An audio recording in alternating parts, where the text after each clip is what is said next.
সকালের ব্রেকফাস্টের জন্য আজকে বানাচ্ছি বিটরুট ধোসা। আর খুব তাড়াতাড়ি এটা তৈরি হয়ে যায়। এটা আগের দিন রাত্রে কোনো চাল ডাল এরকম কিছু ভিজিয়ে রাখতে হয় না। খুব ঝটপট তৈরি হয়ে যায় আর হেলদিও। আর যদি কেউ ওয়েট লস করতে চান, ওজন কমাতে চান, তাহলে এই রেসিপিটা ট্রাই করে দেখতে পারেন। এর মধ্যে আছে অনেক ভেজিটেবল, তার সাথে পনির। প্রোটিনের মাত্রাটাও কিন্তু অনেকটা পরিমাণে আছে। তো এখানে আমি ভেজিটেবলের মধ্যে নিয়ে নিয়েছি প্রথমে বিটরুটটা ভালো করে ধুয়ে নিয়ে খোসা ছাড়িয়ে ছোট ছোট টুকরো করে কেটে নিয়েছি। আপনারা চাইলে কাঁচাও ইউজ করতে পারেন। মিক্সিতে বিটরুট দিয়ে খানিকটা জল দিয়ে পেস্ট করে নিতে পারেন। আমি বিটরুটটা স্টিমারে দিয়ে স্টিম করে নিচ্ছি, বা চাইলে আপনি প্রেশার কুকারে কিন্তু একটা সিটি দিয়ে বয়েলও করে নিতে পারেন। এদিকে গাজরের খোসা ছাড়িয়ে গাজরটাকে গ্রেট করে নিলাম, তার সাথে নিয়েছি পনিরও গ্রেট করে নিয়েছি। আর এখানে টমেটোর ছোট ছোট করে কুচি করে কেটে নিচ্ছি, তার সাথে পেঁয়াজ আর ঝালের জন্য একটা কাঁচা লঙ্কা। তো একটা থালার মধ্যে গাজর, পনির আর তার সাথেই সমস্ত সবজি দিয়ে দিয়েছি, তার সাথে ধনে পাতা আর নুন দিয়ে ভালো করে মেখে নেব। স্টাফিংটা কিন্তু একদম রেডি। এই স্টাফিংটা আপনি না দিলেও খেতে ভালো লাগবে, তবে দিলে কিন্তু পেটটা অনেকটা ভরা থাকে। এবার একটা পেস্ট বানাবো, তার জন্য বেসন নিয়ে নিচ্ছি 1 কাপ, আর হাফ কাপ মতন ওটস পাউডার।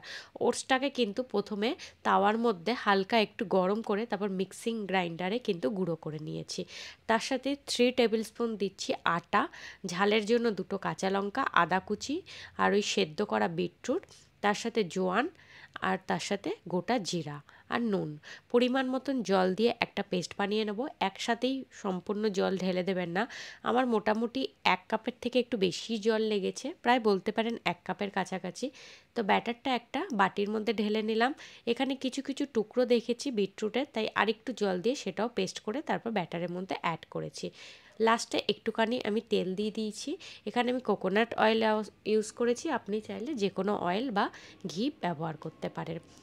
ননস্টিক প্যান নিয়েছি। ননস্টিক প্যানটা একটু ভালো মতন গরম করে গ্যাসের ফ্লেমটা কিন্তু লো রাখবো। আর খানিকটা ডাব্বু হাতা 1 হাতা ব্যাটার দিয়ে ধোসা যেমন চারদিকে ছড়িয়ে দেয় খুব হালকা হাতে, সেরকম ছড়িয়ে দিয়ে 2 মিনিট পরে সামান্য একটু অয়েল চারদিকে লাগিয়ে দিয়ে ওপর থেকে যে স্টাফিংটা বানিয়েছিলাম সেটা দিয়ে আবার 2 মিনিট মতন রেখে এটাকে ফোল্ড করে নেব। আপনারা যদি একটু ক্রিপসি টাইপের ধোসা পছন্দ করেন তাহলে একটু টাইম নিয়ে বানাবেন, একটু লালচে মতন হবেন, তাতে কিন্তু ধোসাটা অনেকটাই ক্রিপসি হবে। আমি আরেকটা বানাচ্ছি, এটা আমি ফটাফট তুলে নেব। এটা খুব একটা বেশি ক্রিপসি বানাবো না, তার জন্য এটা খুব তাড়াতাড়ি তৈরি হয়ে যায়।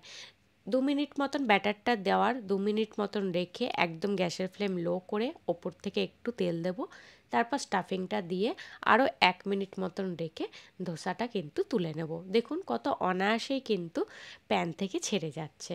এইভাবে বাড়িতে কিন্তু খুব সহজেই এই বিটরুট ধোসা বানিয়ে নিতে পারেন, খেতে কিন্তু দারুণ লাগে। আর এটা কিন্তু নর্মাল ধোসার মতনই অতটাই কিন্তু ক্রিপসি হয়। একবার ট্রাই করে বাড়িতে দেখতে পারেন।